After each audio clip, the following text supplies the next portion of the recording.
السلام علیکم دوستوں، welcome to S F channel. آج ہم آپ کو بتائیں گے ڈپریشن اور ہر قسم کے غموں سے نجات پانے کی دعا۔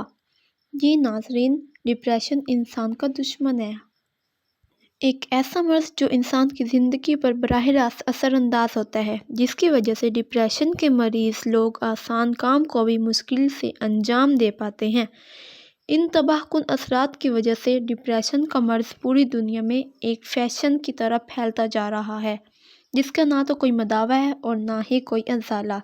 کچھ لوگ اسٹیٹس کے طور پر ڈپریشن کو اپنی ذات کے ساتھ جوڑ دیتے ہیں، جس کی وجہ سے ڈپریشن کے مریض کے مرض کا تشخیص کرنا مشکل ہو جاتا ہے۔ لہٰذا یہ معلوم ہے کہ ڈپریشن کے بارے میں صحیح معلومات معلوم کی جائے، اور اس کا ایک وظیفہ آج ہم آپ کو اس ویڈیو میں بتائیں گے۔ اور ڈپریشن سے بچاؤ کے لیے نماز باقاعدگی سے پڑھا کریں اور زیادہ سے زیادہ یا حی یا قیوم کا ورد کیا کریں۔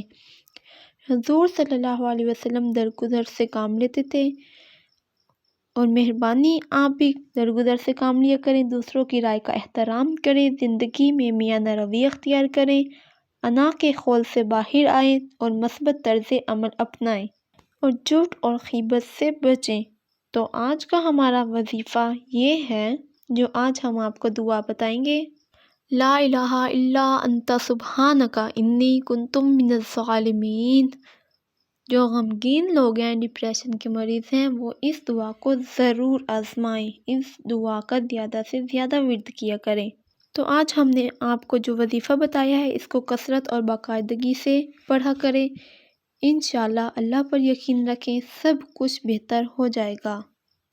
اور اس ورد کے ساتھ ساتھ آپ درود شریف کا بھی ضرور خیال رکھا کریں، باقاعدگی سے پڑھا کریں۔ جی معزز سامعین، آپ ان سب پر اچھے سے یقین رکھ کے اللہ سے دعا کیا کریں، ان کا ورد کیا کریں، سب کچھ بہتر ہوگا۔ اللہ پر مکمل یقین رکھیں، اور اگر ہماری ویڈیو اچھی لگی ہے تو اسے لائک، سبسکرائب اور شیئر ضرور کریں۔